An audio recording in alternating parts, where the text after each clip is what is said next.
Assalamualaikum warahmatullahi wabarakatuh. Berarti kalau gitu kita lanjut yang ke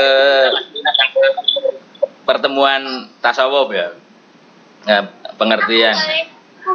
Jadi berkaitan dengan tasawuf, nanti asal usul kata tasawuf ini asli ada satu yang menyatakan bahwa kata tasawuf ini berasal dari kata suf yang artinya bulu domba.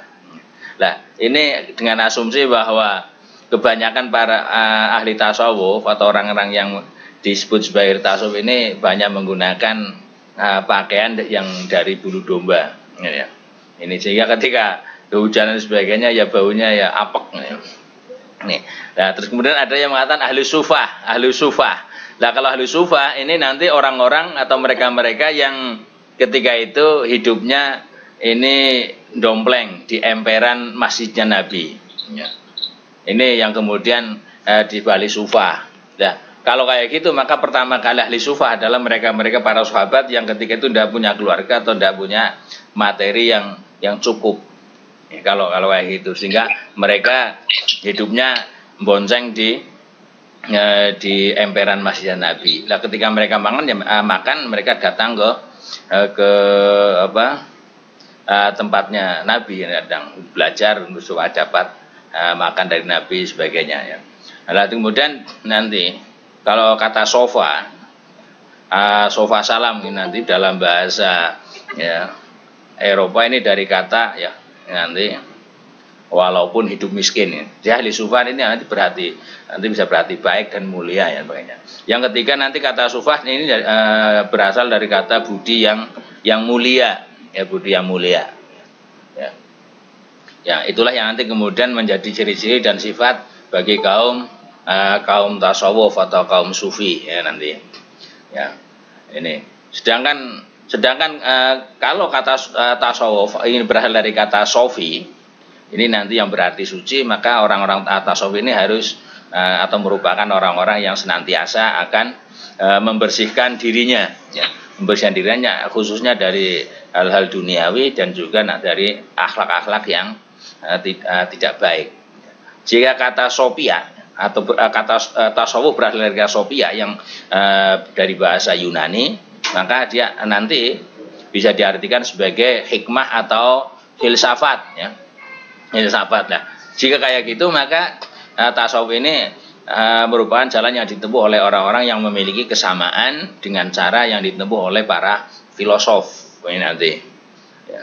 Lah, kemudian yang berikutnya saf atau sof ya.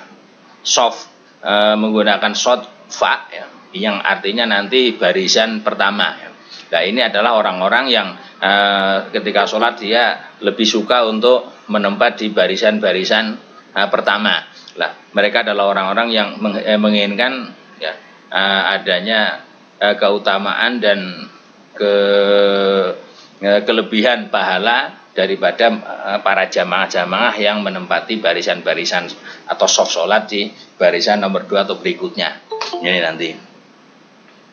Lah, diantara ya asal usul kata tasawuf itu tadi yang ada dari kata suf, bulu, as-sufah, emperan, sofi yang berarti suci, sofia dari bahasa Yunani yang berarti hikmah atau filsafat, kemudian ya berarti budi yang mulia serta sof berarti barisan. Ini nanti ya yang lebih banyak disebut para ahli sebagai asal usul kata tasawuf ini adalah kata yang pertama yaitu kata suf, yaitu bahwa mereka-mereka yang sering memakai dengan pakaian-pakaian bulu. Nah, ini menunjukkan kesederhanaan mereka dan menunjukkan adanya mereka tidak begitu ya memikirkan keduniawian, tapi lebih pentingkan oleh mereka adalah ukhrawi. Ini ya. Inilah kalau dalam kisah orang-orang sufi Masehi dan juga atau Masih atau Israel dan Yahudi ini ya sering disebut bahwa biasa mereka ini memakai yang berasal dari kulit atau yang bulu domba. Ya, cara kita mungkin ya misal ya kalau tradisi di sekitar Wonosobo khususnya kan kalau orang korban itu hanya dikuliti dan kulit ya, bulu sebenarnya tidak dikerok dari kulitnya yang tidak dibuang ya, itu kemudian dikeringkan dan setelah jadi nanti disamak dan bisa dipakai atau bisa dibuat menjadi baju. Nah, kemudian itu atau model kayak gitu yang sering dipakai oleh mereka-mereka yang menamakan dirinya sebagai tasawuf atau suf dari bulu ini ya. Lah, kesederhanaan orang sufi inilah yang kemudian mereka berupaya untuk terhindar dari riya dan menunjukkan kezuhudan dalam segi berpakaian dan perilaku. Nah, itu asal usul dari kata tasawuf awalnya kayak gitu. Lah, sedangkan pengertian tasawuf ya, ini kalau kita lihat menurut Ma'ruf Al-Qurhi bahwa tasawuf ini adalah berpegang pada apa ya yang hakiki dan menjauhi dari sifat tamak terhadap apa yang ada di tangan manusia. Sehingga kalau melihat apa yang disampaikan Al-Qurhi, ini adalah orang-orang yang sudah melepaskan dari duniawi dan dia ya hanya mencagerkan atau berpegangan kepada apa yang sudah dijanjikan Tuhan. Sehingga kalau kayak gitu orang tasawuf ini seharusnya adalah mereka-mereka yang sudah berani dan sudah bisa menjauhkan dari etika duniawi dan juga etika-etika tercela dalam perilaku. Itu kalau melihat Ma'ruf Al-Qurhi. Nah, sedangkan kalau menurut penyampaian apa yang disampaikan oleh Ahmad Al-Jariri, ya ini ya apa itu tasawuf? Maka ketika ditanya kayak gitu dia menjawab ya adalah masuk ke dalam setiap akhlak yang tinggi atau mulia dan keluar dari setiap akhlak yang hina. Itu tasawuf. Sehingga orang tasawuf ini seharusnya orang yang selalu bermoralitas tinggi dan menjauhkan dari moralitas yang rendah. Ini kalau melihat Ahmad Al-Jariri. Kalau melihat apa yang disampaikan oleh Abu Ya'qub As-Susi, ini bahwa sufi adalah orang yang tidak merasa sukar dengan hal-hal yang terjadi pada dirinya dan tidak mengikuti keinginan hawa nafsunya. Ini kalau kita melihat kepada apa yang disampaikan oleh Abu Ya'qub. Ya, definisi-definisi tersebut nanti menunjukkan ya, jadi paling tidak ini bahwa peran akhlak atau peran moral dalam tasawuf ini merupakan ya, hal yang paling dominan dan hal yang paling besar ya, pengaruhnya ya, dalam tasawuf. Sehingga ketika orang mengatakan tasawuf atau orang dinyatakan tasawuf tapi perilakunya masih banyak perilaku yang kurang sesuai, baik sesuai dari segi agama maupun tidak sesuai dari segi norma sosial, maka masih sangat jauh untuk bisa disebut sebagai sufi atau orang-orang yang tasawuf. Selanjutnya nanti berkaitan dengan definisi tasawuf ini nanti akan mengalami perkembangan ya. Akan mengalami perkembangan ya nanti sebagaimana nanti yang dikembangkan oleh Zinun Al-Misri ya, bahwa Zinun Al-Misri ini menyatakan bahwa tasawuf adalah usaha untuk mengalahkan segala-galanya ya, untuk memilih Tuhan. Alias dengan kata lain dia tidak memilih apapun, yang penting Tuhan. Sehingga setiap hembusan nafas dan tarikan nafas ini semuanya hanya untuk menggapai apa yang ada di sisi Tuhan. Ya. Nah, oleh sebab itu nanti kemungkinan inilah atau orang-orang yang semacam inilah kemudian orang-orang yang dipilih oleh Allah. Ya. Ini karena dia telah mampu mengalahkan segalanya selain dirinya Tuhan itu tersebut. Ini nanti. Nah, ini menunjukkan nanti adanya kemurnian dan ketulusan batin seseorang kepada yang dicintai yaitu Tuhan. Ini ya. Dan ini tentunya cara kita sebagai manusia juga ketika kita ditawari untuk memilih kira-kira orang yang semuanya untuk kita atau tidak, tentunya kita akan memilih orang yang melakukan segalanya untuk kita. Ini ya. Ini nanti Nurun Nisbah keluar ya. Kemudian definisi tasawuf ini akan berkembang lagi, ya, dengan datangnya sufi-sufi besar seperti Abu Yazid Al-Bustami, ya, yang mana Abu Yazid Al-Bustami kemudian mendefinisikan bahwa tasawuf adalah asifah al-haqiqi, ya, yalbi suhu, ya, al-kholku, Al-Bustami, ya, Al-Bustami, jadi ya, sifat-sifat Allah yang dikenakan oleh hamba-hambanya. Sehingga nanti kemudian pada perkembangan selanjutnya adanya fana dan adanya khulul dan sebagainya nanti. Ya.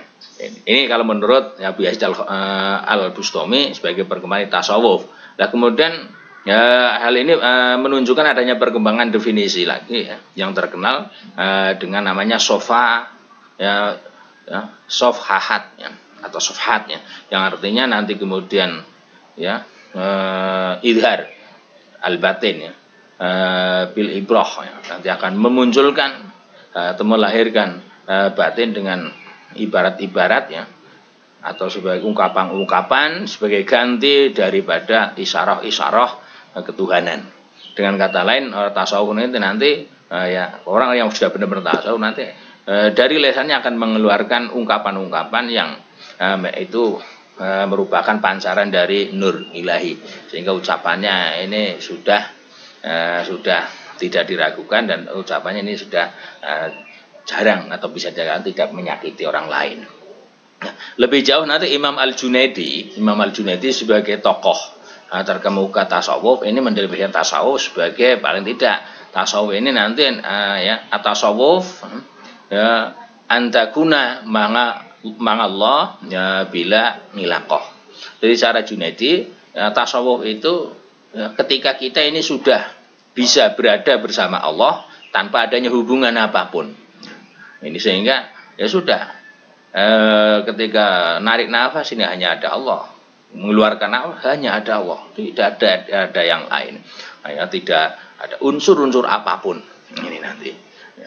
Ini kalau melihat perkembangan tasawuf menurut apa yang disampaikan oleh Imam Al-Junaidi, sehingga kalau kita sudah kayak gitu semuanya ini hanya dilakukan bersama Allah, kemudian tidak ada hubungan apapun, inilah kemungkinan nanti akan berkembang menjadi adanya wahdatul wujud atau menyatunya Tuhan dalam tubuh manusia nanti. Nah, cuma hal itu nanti dan kenyataan yang benar atau hanya sebagai pengakuan seorang tertentu tok nanti. Kalau hanya pengakuan lahir ya itu nanti tidak sesuai ya. Nanti. Lah, nanti kemudian apa yang disampaikan oleh Junaidi ini bukan berarti nanti bagaimana hubungan antara abid dan ma'bud ya, nanti ya. Sehingga nanti ya, nanti selagi masih ada hubungan ya, yang mempertahankan eksistensi diri ya, masih mengakui keberadaan diri sebagai makhluk, ini nanti ya, ini kita belum bisa dikatakan sebagai tasawuf ya. Ya, berkaitan Junaidi yang mengatakan bahwa nanti tasawuf ini adalah antakuna mangallah bilang alaqah ya, beradaannya ini selalu bersama Allah tanpa adanya hubungan atau ikatan apapun.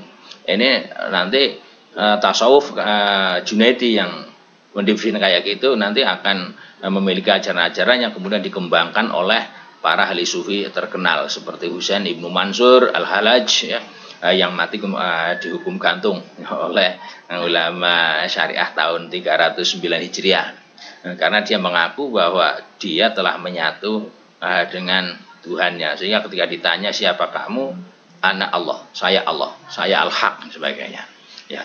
Nah dari sini nanti timbul pertanyaan, kenapa Al-Halaj demikian karena mempertahankan ucapan yang mengajak yang melanggar syariah, nah ya, sehingga dia harus menerima hukuman pancung ya. Ini nanti ya paling tidak ini karena ya Al-Halaj ketika itu sih merasa bahwa dirinya telah menyatu Tuhan, dirinya sudah bersama dengan Tuhan ya. Nah sebenarnya itu tidak salah, sebenarnya kalau kita lihat secara hakiki tidak salah selama bahwa diri kita pribadi ini bukan Tuhan, tetapi diri kita ini hanya sebagai perwujudan dan sebagai bentuk yang menggambarkan adanya kuasa Tuhan yang menjelma dalam makhluknya, itu tidak masalah sebenarnya. Okay. Nah kalau kita mempertahankan kembali lagi, kalau kita memperhatikan definisi tasawuf yang dikemukakan oleh Al-Dunun Al-Misri, yang dikemukakan oleh Yazid Al-Bustami, yang dikemukakan oleh Junaidi dan Al-Halaj, maka dapat dipahami bahwa tasawuf itu tidak lagi menekankan pada akhlak, melainkan sudah membahas masalah hubungan langsung antara si sufi atau pelaku atau orang yang tasawuf itu kepada Tuhannya, kepada Allah ini. Ya. Nanti ya.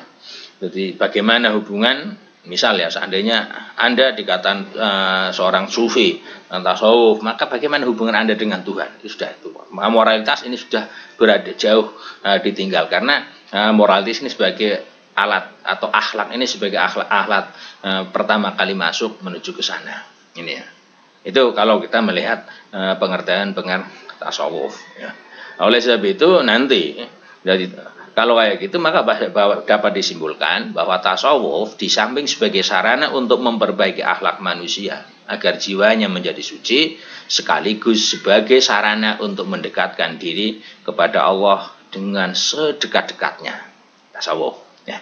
Oke. Sedangkan sumber ajaran tasawuf. Nah, dari sumber ajaran tasawuf ini sebenarnya tidak lepas dari sumber ajaran Islam, yaitu Al-Quran dan Hadis, ya, yang mana pada Al-Quran dan Hadis ini terdapat ajaran yang dapat membawa kepada timbulnya tasawuf. Ya. Paham Tuhan ini dekat dengan manusia yang merupakan ajaran dasar dalam ya miniteisme atau monoteisme ya, yang ternyata ada juga di dalam Al-Quran dan Hadis. Nanti. Di antaranya bahwa Tuhan ini sangat dekat dengan kita, ya, ini ya, atau kedekatan hamba kepada Tuhannya ini digambarkan dalam ya, surat Al-Baqarah ayat 186, di antara yaitu wa idza sa'alaka ibadi anni fa inni qarib ujibu da'watad da'i idza da'ani. Jadi apabila ada hamba-hambaku yang bertanya kepadamu Muhammad tentang diriku, jawablah ya, fa inni qarib, saya ini sangat dekat. Aku ya, dan saya akan mengabulkan ya, seruan orang-orang yang memanggil jika memanggilku. Ini ketika tasawuf ini diartikan sebagai kedekatan antara Tuhan dengan manusia atau hambanya dengan Tuhannya. Ya, nanti. Lah kata danga ini terdapat juga dalam ayat di atas oleh At-Tasawuf diartikan sebagai bukan berarti doa permohonan lazim yang kita pakai, tapi melainkan ya arti berseru atau memanggil Tuhan. Ya. Nah selanjutnya nanti berkaitan adanya kedekatan Tuhan. Ini juga digambarkan dalam ayat 115 surat Al-Baqarah juga yang berbunyi walillahil masyriqu wal maghrib fa inama tuwallu fasama wajhullah. Dari ya timur dan barat ini semuanya kepunyaan Allah, sehingga ya, kemana saja kamu akan berpaling ya, ke arah mana saja, maka di situ kamu akan menjumpai wajah Allah. Nah, selanjutnya kalau bagi kaum sufi ayat ini nanti mengandung arti bahwa di mana saja itu Tuhan ada dan dapat dijumpai. Ini nanti. Oleh sebab itu tidak perlu kita mencari ya, Tuhan ya. Tidak perlu mencari Tuhan karena Tuhan sudah berada di mana-mana. Nah, nanti ya, ini. Ya, berdasarkan nanti ada pun landasan tentang ajaran tasawuf dalam hadis ya, yang digambarkan dalam hadis nanti ya, diantaranya adalah hadis qudsi yang berbunyi ya, aku pada mulanya adalah harta yang tersembunyi, kemudian aku ingin kenal, maka aku ciptakanlah makhluk dan mereka pun kenal padaku melalui diriku. Ya, artinya kayak gitu. Nah, menurut hadis ini bahwa Tuhan ini dapat dikenal melalui makhluknya. Dengan kata lain, tanpa adanya makhluk, jika dunia ini hampa dari makhluk, maka Tuhan tidak dikenal dan tidak ada yang akan mengenal Tuhan. Karena Tuhan mengenal ini melalui ciptaannya, ya ibaratnya juga Microsoft terkenal juga karena hasil ciptaannya, begitu juga ya hasil ciptaannya ya, tidak akan mengenal jika tidak mewujudkan inovasi-inovasi ciptaan baru. Ini. Lah, adapun nanti tujuan daripada tasawuf ini nanti ya. Nanti tujuan dari tasawuf tapi kita sebelum melangkah ke atau menengok ke tujuan tasawuf ya, coba kita terlebih dahulu untuk melihat tentang adanya fana dan makrifat ya. Fana dalam istilah tasawuf ya, yang mana fana ini dalam arti filosofis ini adalah meniadakan diri supaya nanti Anda meniadakan diri ya. Ini nanti. Lah, Ini memuliakan diri dari apa? Memuliakan diri dari segala yang ada, alias semua yang ada ini dianggap tidak ada. Oleh sebab itu fana bisa juga diartikan sebagai lebur, ya. Lebur atau sebagai sirna dan hilangnya pribadi pada kebakoan Tuhan. Jadi keberadaan, misalnya keberadaan saya ini tidak ada apa-apanya, keberadaan saya ini habis, lebur, hilang, berada di hadapan sifat kekalnya Allah, misalnya ini. Nanti kemudian di mana perasaan keinsanan ini sudah, atau kita perasaan kita sebagai manusia ini sudah tidak ada lagi, ya sudah tidak wujud, ya. Nah, ini. Karena apa? Karena ketika itu ketika itu sudah berada di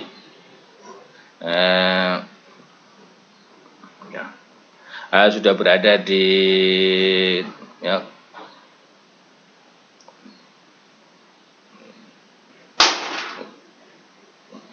sudah berada di berada di wilayah ketuhanan. Sehingga ya sudah, kita tidak ada apa-apanya, tidak ada apa-apanya, misalnya ini. Nah, dengan kata fana ini nanti maka seharusnya paling tidak untuk langkah pertama kita itu mencapai tahapan fana dalam tasawuf, paling tidak langkah pertama adalah kita mampu menghilangkan atau memfanakan diri, meniadakan dari diri kita ya segala sifat-sifat buruk, ya, baik sifat buruk yang dinilai maksiat zahir maupun maksiat batin. Ya, kemudian kita mencoba untuk selalu membiasakan, mentradisikan dan mengekalkan sifat-sifat terpuji baik dalam tutur kata, perilaku, sepak terjang maupun yang lainnya. Ini paling tidak untuk tahapan fana bagi kita itu sebenarnya sudah lumayan bagus. Adapun pengertian makrifat, ini tadi ada fana dan makrifat. Kalau pengertian makrifat ini kita mencoba untuk mengetahui tentang hakikat Tuhan. Hakikat Tuhan itu kayak apa? Ya. Sehingga kita mampu melihat Tuhan dengan hati sanubari kita. Kalau dengan mata dohir kita ya ini masih sulit, paling tidak batin kita ini selalu mengetahui Tuhan, ya, sehingga dalam melakukan kegiatan apapun, dalam berbuat apapun, kita selalu melihat bahwa kita ini benar-benar diawasi oleh Tuhan. Nah, tidak ini itu sudah termasuk bagian daripada ma'rifatullah. Ya, dengan kata lain ibarat lah, ibarat nanti ya. Jadi ketika misal kita upacara, kita tidak melihat apapun, tapi kita serius karena seolah-olah kita diawasi oleh para tim keamanan misalnya dan sebagainya. Misal ini sudah termasuk makrifat, menyadari, kesadaran. Nah, kalau kayak gitu maka tujuan tasawuf ini adalah bagaimana kita fana dan bagaimana kita mencari makrifat. Paling tidak kita bagaimana kita memfanakan diri dari sifat-sifat atau akhlak-akhlak yang tercela, ya, dan kita memunculkan diri dengan sifat-sifat ketuhanan. Terus kemudian bagaimana kita bisa mencapai ma'rifatullah, selalu dimanapun kita selalu mengetahui dan selalu sadar akan adanya pengawasan Allah kepada kita. Ya nanti jika nanti kayak gini maka nanti para ahli tasawuf nanti kemudian wajar kalau mereka berkata bahwa saya ulangi, jika demikian maka para ahli tasawuf kemudian berkata bahwa tasawuf itu adalah mereka fana dari dirinya dan bako dengan Tuhannya. Ya, wajar kalau mereka mengatakan kayak gitu. Ya, karena apa? Karena kehadiran hati mereka ini selalu bersama Tuhan. Sudah tidak lagi bersama orang atau bersama makhluk. Kalau kita kan masih seringkali kehadiran kita ini bersama HP kita, sebenarnya ketika HP kita tertinggal seolah-olah itu nyawa kita separuh lebih ini tertinggal, ya nanti. Nah, kemudian ketika tasawuf ini diartikan fananya atau sirna atau hilangnya diri kita bersama dengan bakok dan kekalnya Tuhan, ini nanti tasawuf akan mengantar manusia untuk mampu mendekatkan diri dekat-dekatnya dengan Tuhan. Ya, sehingga ia selalu berada dekat di hadirat Tuhan. Itu paling tidak ya tujuan tasawuf ya. Sehingga cara penaknya nanti ya. Jadi tujuan daripada tasawuf ini adalah bagaimana orang yang bertasawuf itu mampu mendekatkan diri sedekat-dekatnya dengan Tuhan. Ini nanti itu tujuan daripada tasawuf. Adapun sekarang kita latar belakang timbulnya tasawuf. Nah, latar belakang timbulnya tasawuf kita sementara kembali dulu kepada masa Nabi. Ya. Ini kalau kepada masa Nabi. Ya. Secara tekstual memang ya kalau kita melihat dan kemudian kita merujuk atau kita kembali ke masa Nabi, secara tekstual tidak kita temukan tentang atau ketentuan ya ketentuan-ketentuan yang mengarahkan manusia atau umat Islam ini agar melakukan tasawuf. Ya. Tapi meskipun tidak ada tekstual itu, ya nanti kegiatan tasawuf ini telah dilakukan oleh Nabi sendiri sebelum beliau diangkat menjadi Rasul. Ya. Lah apa? Di antaranya ketika itu ya dia telah berulang kali untuk datang pergi ke Gua Hira dengan membawa sedikit perbekalan. Tujuannya di Gua Hira dia bagaimana dia ini bisa ya Nabi ini bisa menyatu, Nabi ini bisa mendekatkan Tuhan sedekat-dekatnya. Ya. Ini. Ya. Ini Putri ngikik ya suaranya ya. Halo? Nah, ya tasawuf. Nanti ya. Nah, ketika Nabi di masanya ini berkholwat atau ya cara bahasa kita mungkin bertapa di Gua Hira, ini tujuannya apa? Tujuannya adalah untuk bagaimana Nabi bisa mengasingkan diri dari masyarakat kota Mekah yang ketika itu hanyut dalam dunia nafsu, ya, yang mereka sudah mengenal keduniawian dan sebagainya. Nah tujuannya untuk mendapatkan ilham ya, atau mendapatkan solusi-solusi serta paling tidak ya, kalau solusi adalah solusi bagaimana untuk bisa ya mengentaskan dan bisa memecahkan problem-problem yang dilakukan oleh para kafir. Nah, terus kemudian solusinya adalah untuk bisa menemukan inovasi-inovasi baru dalam menghadapi dan memecahkan problem kehidupan kafir Quraisy. Misalnya ini.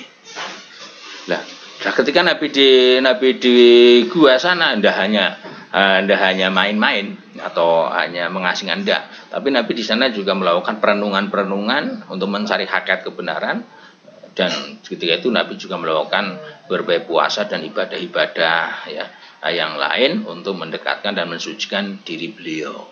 Nah, ya oleh sebab itu nanti selanjutnya adalah bagaimana berkaitan dengan ya, latar belakang timbulnya tasawuf ini. Kalau kita melihat perilaku dan sepak terjang dilakukan oleh Rasulullah atau Nabi kita dan para sahabat ya ini ya yang mereka mana dalam kehidupan mereka ini tidak terlihat ya, adanya nilai-nilai material untuk mendasari kehidupan mereka serta nilai-nilai duniawi ya. Dan sehingga kita tidak melihat bahwa para sahabat atau Nabi sendiri ini hidup untuk mencari kekayaan pribadi, itu tidak. Bahkan Nabi sendiri tidak punya alas tidur yang layak ya. Nabi sendiri tidak punya istilahnya kasur, itu tidak misal ya. Kemudian bertumbuh pada nilai-nilai ya, jadi kehidupan mereka hanya bertumbuh pada nilai-nilai ibadah, bertumbuh pada upaya mencari ridho Tuhan, serta mereka selalu selalu menerapkan akhlak-akhlak yang mulia, ya, tawadu dan sebagainya. Ya nanti. Nah, paling tidak nanti kalau kita melihat kepada perilaku kehidupan Nabi dan para sahabat yang menggunakan hal terpuji, ini paling tidak bisa terlihat nanti sebagai latar belakang munculnya tasawuf. Ini adalah penampilan hidup zuhud ya, yang tidak mementingkan keduniawian, ya, penampilan hidup qanaah yang tidak menerima, yang selalu menerima apa adanya, ya, dengan selalu berusaha untuk yang lebih baik. Yang ketiga adalah penampilan hidup yang selalu taat, yaitu senantiasa menjalankan perintah Tuhan dan menjauhi larangannya. Dan yang keempat adalah perilaku hidup yang senantiasa istiqomah, kontinu dalam melakukan ibadah. Nah, kemudian adalah nanti perilaku hidup mereka yang menampilkan hidup mahabbah, cinta Allah dan cinta Rasul, ya, melebihi cintanya mereka terhadap makhluknya. Dan kemudian yang keenam adalah ya cerminan hidup yang bersifat ubudiyah, yaitu hidup mereka hanya digunakan sebagai pengabdian diri kepada Tuhannya.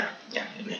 Nah, sikap inilah yang kemudian nanti diikuti oleh kaum sufi. Kemudian menjadi sikap hidup mereka para kaum sufi. Ini ya. Ini nanti. Nah, ini ya. Ini diantara adalah bagaimana yang ada di masa Nabi. Sehingga untuk memperoleh nanti untuk memperoleh kesempurnaan hidup rohani, ya memang tidak mudah. Ya. Tapi kita bisa memperoleh dan kita bisa berproses menuju ke sana. Ya, nanti. Sehingga bukan tidak mungkin kita ini bertasawuf. Selama kita mau berusaha, ya nanti kita tetap bisa memperoleh. Ya, oleh sebab itu pada dasarnya tasawuf ini nanti adalah ya pindah, ya, yang jelas kita bagaimana berupaya untuk memindahkan diri atau pindah diri dari suatu keadaan kepada suatu keadaan lain yang lebih baik.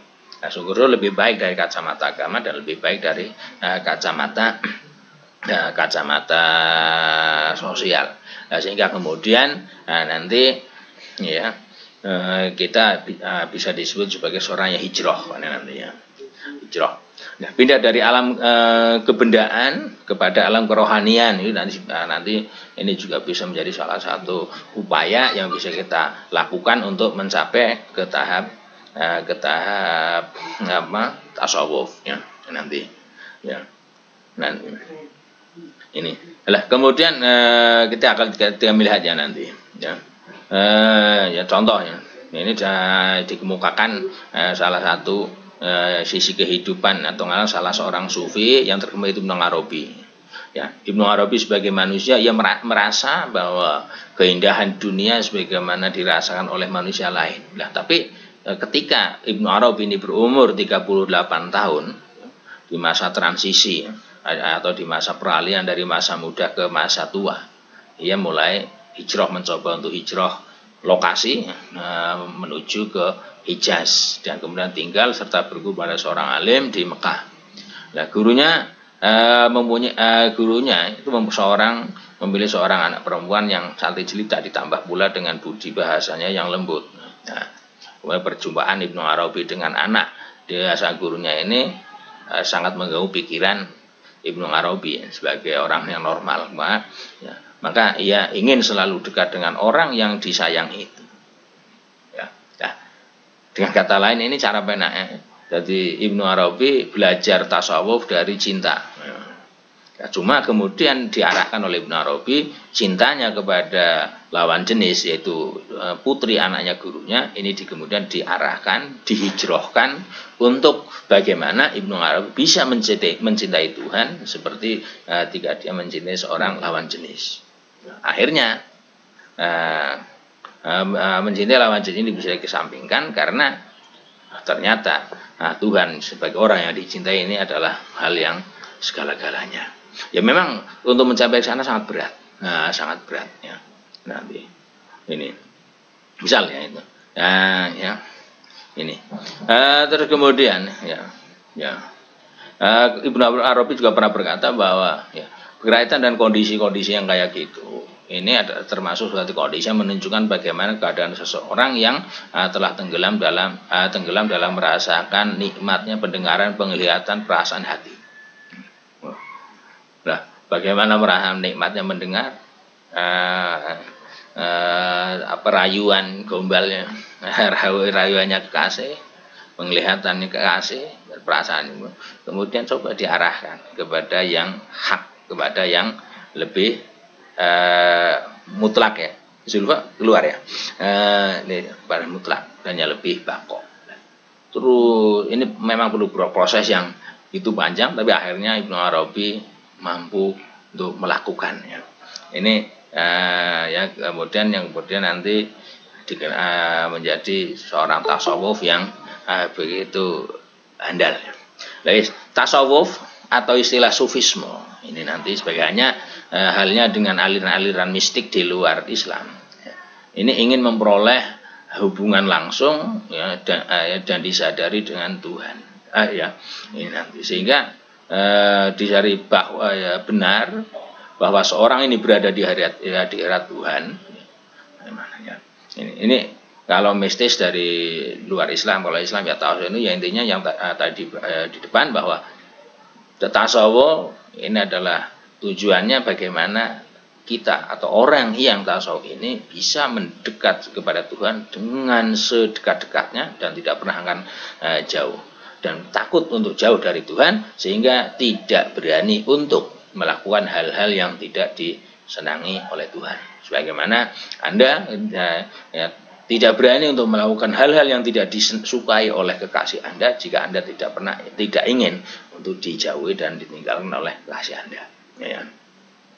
Oleh sebab itu nanti intisari daripada tasawuf ya, adalah kesadaran akan adanya komunikasi dan dialog ya, antara Tuhan ya, nanti ya, dengan ruh ya, manusia. Ya. Hal ini nanti bisa dilakukan dengan mengasingkan diri, baik mengasingkan diri secara konkret maupun mengasingkan diri dalam arti batin. Batin itu mengasingkan dari hal-hal yang selain Tuhan. Adapun ya hal-hal yang berkaitan dengan bagaimana agar kita yang punya kesadaran akan pentingnya komunikasi atau dialog antara ruh kita manusia dengan Tuhannya. Ini yang perlu adanya pengasingan mengkholwat. Ini sebenarnya sudah banyak disyaratkan oleh Al-Quran ya, agar kita merenungi alam raya ini ya, agar kita juga mencoba untuk introspeksi, mencoba berkaca kepada diri sendiri ini untuk melihat betapa keagungan Tuhan sehingga nanti kita akan menyadari ke sana ya, nanti ini ya paling tidak ya, itu yang berkaitan dengan di masa Rasul. Ya, oleh sebab itu nanti berkaitan dengan upaya-upaya pengasingan diri ini ya nanti ya ini dalam suatu hadis nanti ada yang diriwayatkan oleh Bukhari diceritakan bahwa suatu ketika Aisyah ini pernah mengeluh kepada keponakannya yaitu Urwah seraya berkata, Urwah lihatlah kadang-kadang berhari-hari dapurku tidak menyala dan aku bingung karenanya. Ini maksudnya alias apa dalam hadis itu Aisyah itu menceritakan kepada Urwah ya, keponakannya bahwa dia itu tidak punya apa-apa yang bisa digunakan untuk masak dan tidak punya apa yang untuk dimasak.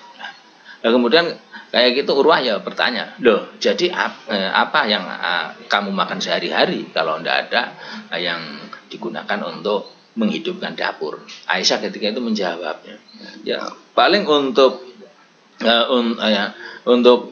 yang menjadi pokok ya, adalah kurma atau yang menjadi yang paling pokok untuk menjadi makanan atau yang menjadi makanan pokok ya antara kurma dan air. Dengan kata lain ya kalau kita mungkin yang penting sudah ada nasi dan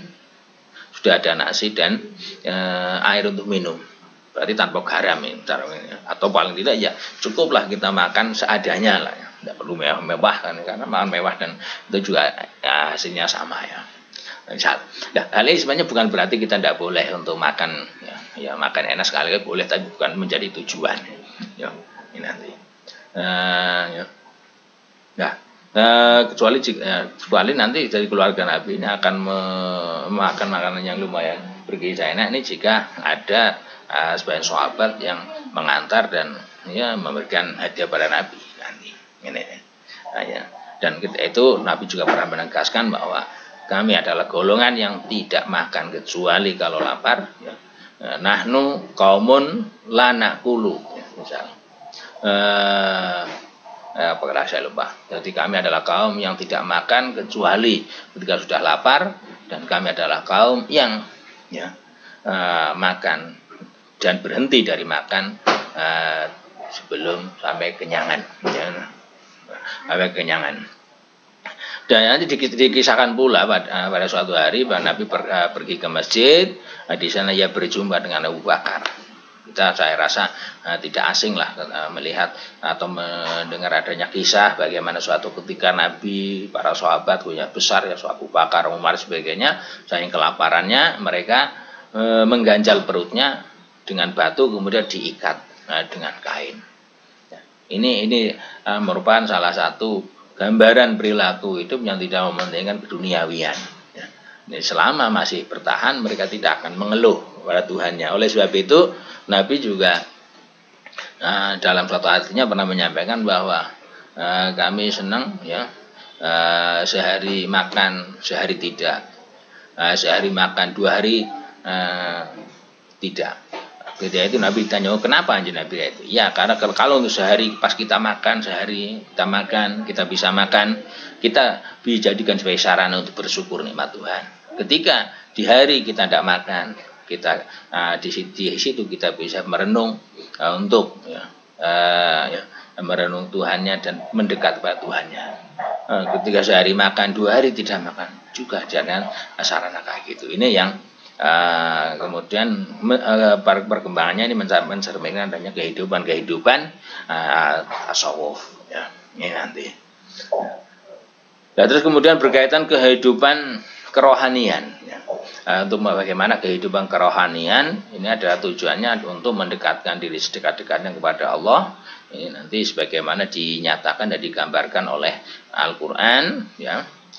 Ayat surat Al-Qaf ayat 16. Wa laqad khalaqnal insana wa na'lamu ma tuwaswisu bihi nafsuh wa nahnu aqrabu ilaihi min hablil warid ya. Ya, tidak kami ciptakan manusia dan ya, kami tahu apa yang dibisikkan dirinya kepada mereka sendiri. Tetapi kami Allah ya dekat kepada manusia daripada pembuluh darah atau urat nadi lehernya. Dan juga digambarkan oleh firman lain seperti dalam surah Al-Baqarah ayat 186 ya, tadi yang sudah disebut di depan, yaitu wa idza sa'alaka 'ibadi ngani fa inni qarib ujibu da'watad da'i idza da'ani. Ini nanti. Nah, terus kemudian kisah ada suatu riwayat sampai oleh Ibnu Mas'ud bahwa ketika itu Ibnu Mas'ud itu pernah masuk ke rumahnya Nabi Rasul SAW ya, dan didapati Rasul sedang berbaring di atas sehelai anyaman daun korma ya, sampai anyaman korma itu membekas pada pipinya ya, dengan rasa haru. Ibnu Mas'ud bertanya Rasulullah, apakah tidak baik kalau aku mencarikan sebuah bantal untukmu? Rasulullah ketika itu menjawab, aku tidak memerlukan itu. Aku di dunia adalah laksana seorang yang sedang bepergian ya, sebentar berteduh di kala hari sangat terik di bawah naungan pohon kayu yang rindang, dan untuk kemudian berangkat lagi ya, ke arah tujuannya. Alias ya, ini sering disebut bahwa ya istilahnya dalam pepatah Jawa orang Jawa sering menyebutkan bahwa kita hidup di dunia ini ibarat orang yang mampir minum. Ini yang kemudian ini menjadi sumber-sumber ajaran-ajaran tasawuf nanti. Kemudian kalau kita melihat kepada bagaimana kisah Abdurrahman bin Auf ya, ini pernah bercerita bahwa pada suatu hari ya, pas Nabi wafat ya, ini si Abdurrahman ini tidak mendapati ya, adanya sesuatu yang ditinggalkan oleh Nabi sebagai harta warisan kecuali sepotong roti, sebilah pedang, dan seekor keledai yang biasanya menjadi tunggangan sehari-hari Nabi, serta sebidang tanah yang sudah diwakafkan. Itu yang dimiliki Nabi. Coba kita bayangkan ya, Nabi sebagai presiden dunia akhirat Dan ketika meninggal ini hanya ada sepotong roti, sebilah pedang yang biasa digunakan untuk ya, berjihad fisabilillah, seekor keledai yang bisa menjadi kendaraan Nabi sehari-hari, serta sebidang tanah. Toh itu sudah diwakafkan. Ya, itu betapa sederhananya Nabi. Ya. Dalam sebuah hadis nanti diriwayatkan oleh Ibnu Majah, ini Tabrani, Baihaqi, ya, sana bahwa di hadis itu dinyatakan bahwa Rasulullah bersabda, zuhudlah terhadap dunia supaya Tuhan mencintaimu, dan zuhudlah pada yang ada di tangan manusia supaya manusia pun cinta kepada engkau. Dengan kata lain, agar kita dicintai oleh Allah, maka kita ya berzuhud terhadap dunia. Jangan kita keduniawian, jangan kita berupaya atau menumpuk harta kekayaan dunia ini menjadi tujuan pokok. Bukan berarti kita tidak boleh sugih, tidak boleh kaya, boleh kita boleh kita mencari dunia sebanyak mungkin, tetapi bukan untuk tujuan pribadi. Ya. Ini sudah termasuk zuhud terhadap dunia. Dan zuhud kepada apa yang ada di tangan manusia. Dengan kata lain, kita tidak tamak, kita tidak banyak berharap apa yang dimiliki oleh orang lain. Biasanya kita akan meri orang lain ini punya, kita kepengen sebagainya. Ya. Ya, sehingga nanti ya jadi hidup zuhud sebagaimana dilakukan oleh Rasulullah SAW nanti paling tidak paling tidak menyendiri, berkholak, bertafakur di Gua Hira. Ini yang dibilang oleh Nabi ya nanti. Dan dengan kemudian dengan demikian nanti pandangan lahir batinnya menjadi sangat bersih dan suci. Ini diupayakan yang ke sana. Oleh sebab itu ya, wajar jika kemudian Nabi ini mendapatkan wahyu ya, sebagaimana yang digambarkan dalam surat Asy-Syu'ara ya. Ayat 52 yaitu wala wa kadzalika awhayna ilaika ruha min amrina ma kunta tadri mal kitab walal iman walakin ja'alnahu nuran nahdi bihi man nasya'u min ibadina wa innaka latahdi ila siratal mustaqim. Dengan kata lain ya banyak kemudian Nabi wajar diberi wahyu, kemudian Nabi bisa berkomunikasi dengan Tuhan. Ini karena memang Nabi sudah berusaha dan selalu berusaha untuk membersihkan diri sehingga bisa mencerminkan kepada Tuhan. Sedangkan kita kadang belajar sulit sebagainya ya karena kita masih banyak ya, diliputi oleh kotoran-kotoran batin dan kotoran-kotoran perilaku kita yang belum sesuai. Oleh sebab itu bagaimana kita seharusnya berusaha untuk ya memperbaiki perilaku-perilaku batin kita dan juga memperbaiki moral-moral kita yang kurang baik sehingga kita akan menjadi orang yang baik dan akan disenangi Allah dan disenangi oleh makhluknya. Oleh sebab itu nanti ya cara hidup Nabi ya ketika di dua hiro ya berpuasa, berkholwat, ya, bertafakur dan beribadah yang lain ini merupakan gambaran lengkap bagi kehidupan kaum sufi. Renungan Nabi di Gua Hira ya mengenai alam raya membawanya untuk merasakan kebesaran dan keagungan Tuhan. Ya tempat sunyi, ini senyap itu pula yang Nabi sehingga bisa melupakan dan memusatkan hubungan, menjauhkan ingatan dari semua makhluk. Ya, hanya ada satu yang ada dalam ingatannya yaitu Allah. Cuma kira-kira ketika kita kuliah ini kita bisa kayak gitu atau tidak ya nanti ya. Ya berkaitan dengan adanya tujuan untuk berkholwat, menyepi ya dan sebagainya nanti bagaimana tujuan untuk bisa meditasi, bisa cara ini bahasa kita ya kita bisa berduaan dengan Tuhan. Maka Nabi Madinah ya, menyediakan ruang khusus di masjidnya sebagai tempat tinggal tempat tinggal dan sebagai tempat pendidikan dalam ilmu agama untuk para sahabat yang ikhlas, yang mereka kemudian disebut sebagai ahli sufah, yang pada mulanya jumlah mereka ini sekitar 400 orang, tapi lambat laun bertambah dan berlipat ganda ya, nanti ya. Dan mereka lah yang memiliki akhlak yang luhur, iman dan keyakinan yang sangat kuat, dan ketawakalan sampai ikhlasan mereka yang begitu luhur ya. Sehingga Nabi SAW ini pernah berkata kepada Abu Hurairah, ahlu sufah itu adalah tamu-tamu orang Islam, mereka tidak mempunyai keluarga, tidak mencintai harta benda, dan tidak terikat kepada seorang manusia pun. Hatinya hanya tertuju pada Allah dan Rasulnya. Itu apa yang disampaikan oleh Nabi kepada Abi Hurairah, yang kemudian bisa menjadi cikal bakal adanya tasawuf. Nah, adapun tasawuf sesudah masa Nabi, ya, setelah masa Nabi. Nah, dalam sejarah kita, setelah masa Nabi, umat Islam ini kemudian masuk kepada masa kekhalifahan. Yang khalifah pertama adalah Sayyidina Abu Bakar Siddiq, kemudian khalifah kedua Umar bin Khattab, ketiga Utsman bin Affan, dan selanjutnya adalah khalifah Ali bin Abi Thalib. Nah, meskipun keempat khalifah Abu Bakar, Umar, Utsman, Ali ini menjadi khalifah atau menjadi kepala negara yang biasanya ya, dominan dengan adanya hidup serba mewah. Namun cara hidup para empat khalifah Islam itu sedikit pun tidak mencerminkan adanya hidup mewah. Sebagaimana kehidupan para raja, kehidupan para pejabat secara umum. Ya, mereka tetap ya, meskipun sebagai khalifah, sebagai pemimpin umat Islam ketika itu, mereka tetap hidup sederhana.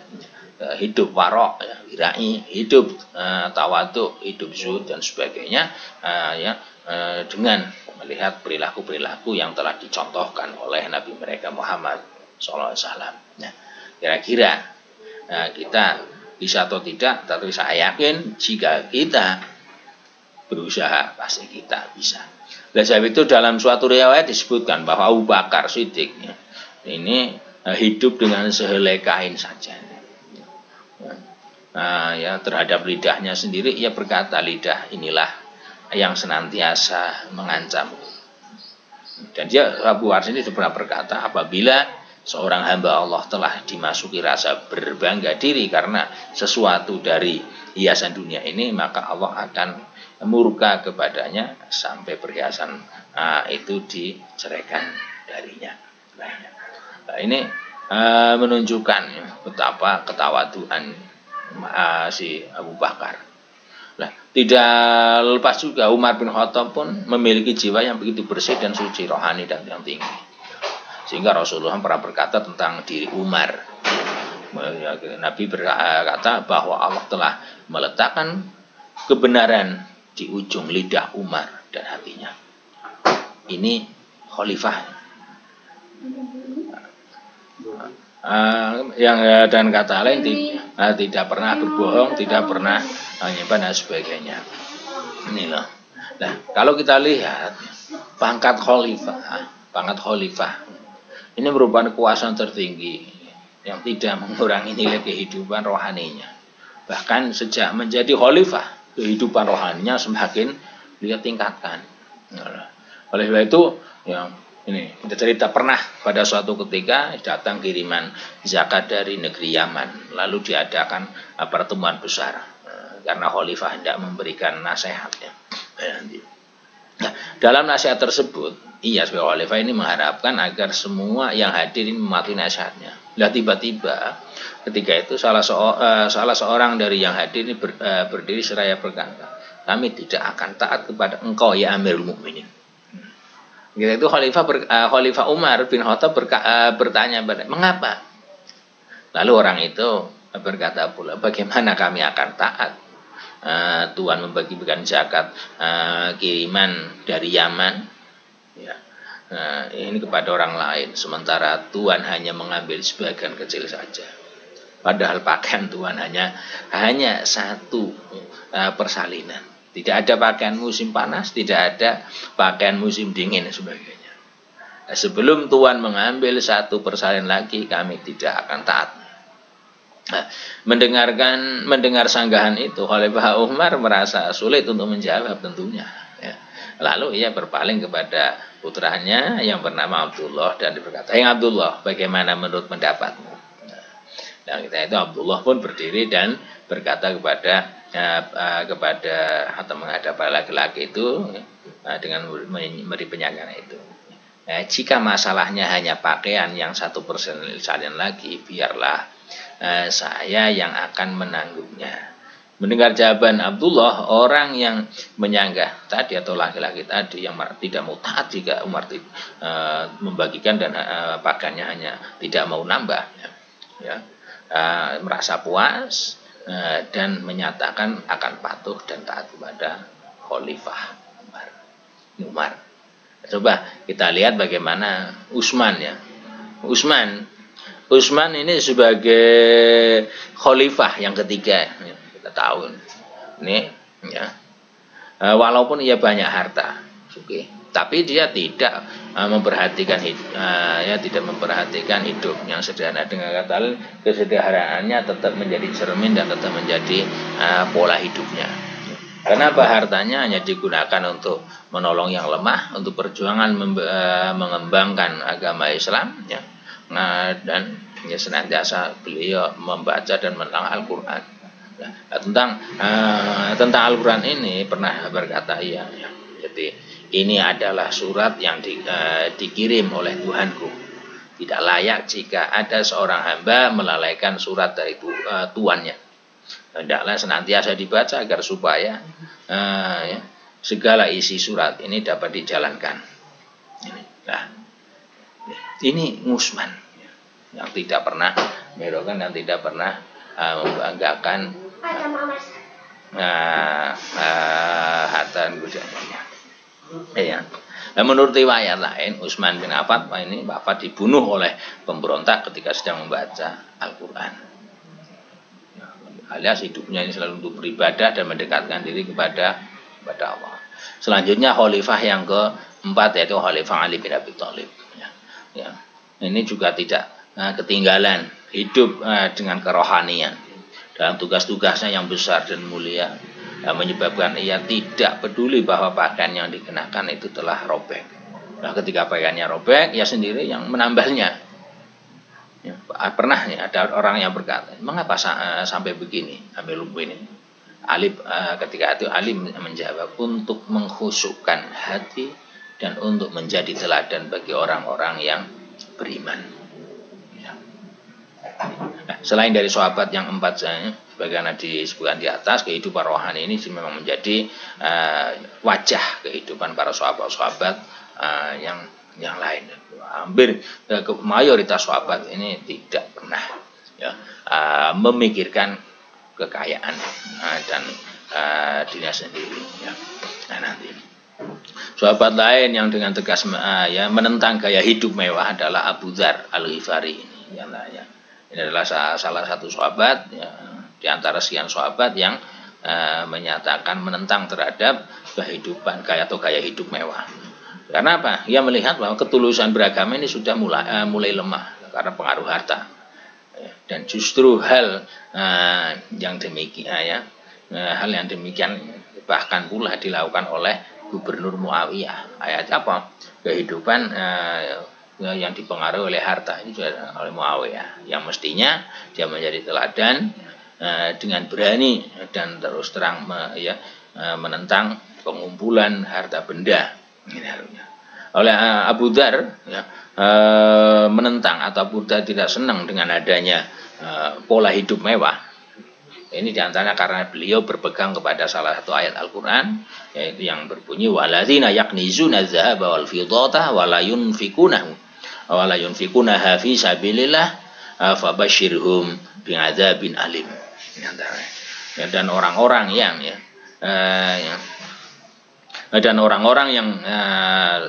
menyimpan emas dan perak dan tidak menafkahkan pada jalan Allah, maka ya berita fabasyirum, maka berita buruk bagi mereka bahwa mereka akan mendapatkan siksa yang sangat pedih. Ya. Ini sekilas tentang Abu Dzar, ya.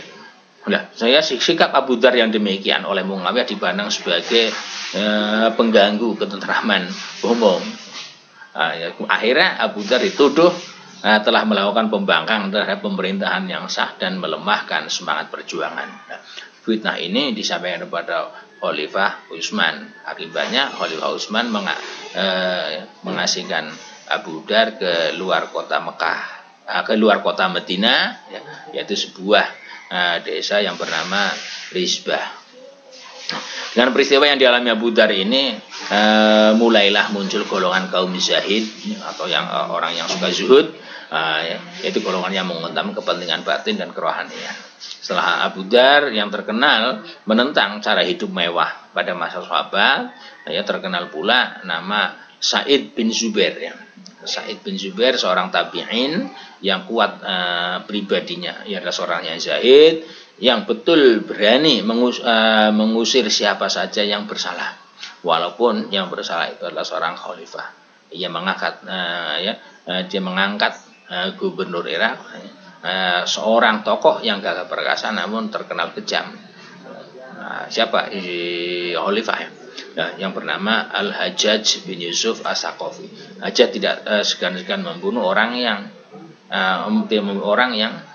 atau dia segan-segan membunuh orang untuk menegakkan kekuasaan Bani Umayyah.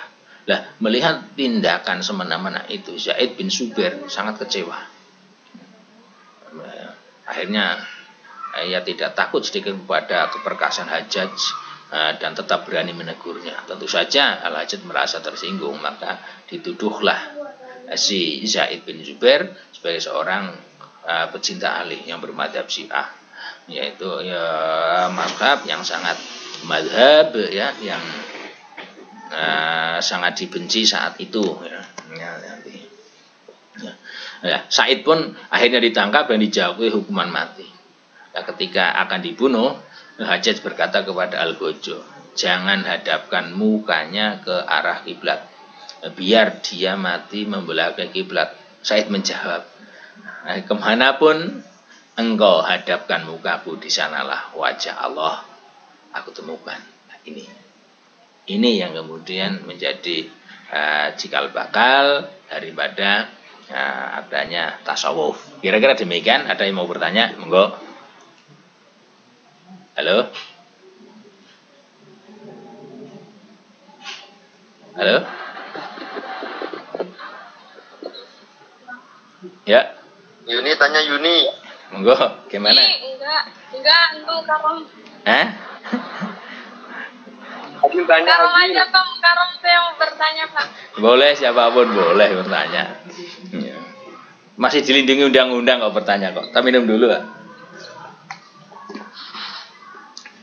Silakan bertanya, mumpung masih dilindungi oleh Undang-Undang Dasar 45. Ya.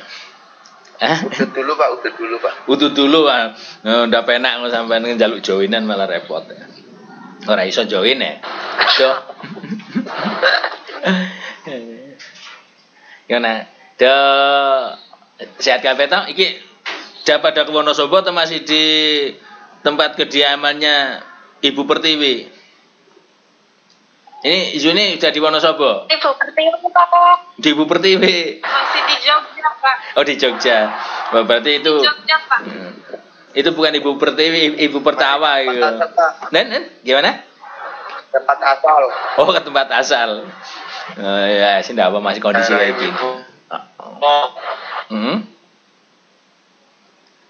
Gimana? Ada yang mau tanya atau enggak? Yun, tanya Yun. Ih, mau Karom. Abdul, namanya Abdul. Ya. Pak. Ya. Pak, tanya Pak. Boleh. Itu Pak, Gimana? kalau cara mengaplikasikan tasawuf pada zaman sekarang gimana Pak? Oh gitu. Ya, oke. Ya. Oke. Berkaitan ya, mengaplikasikan tasawuf pada sekarang ya itu tadi paling tidak kalau melihat awal ya. Intinya tasawuf kan bagaimana kita membersihkan diri kita dari berbagai perilaku ya. Cara penake.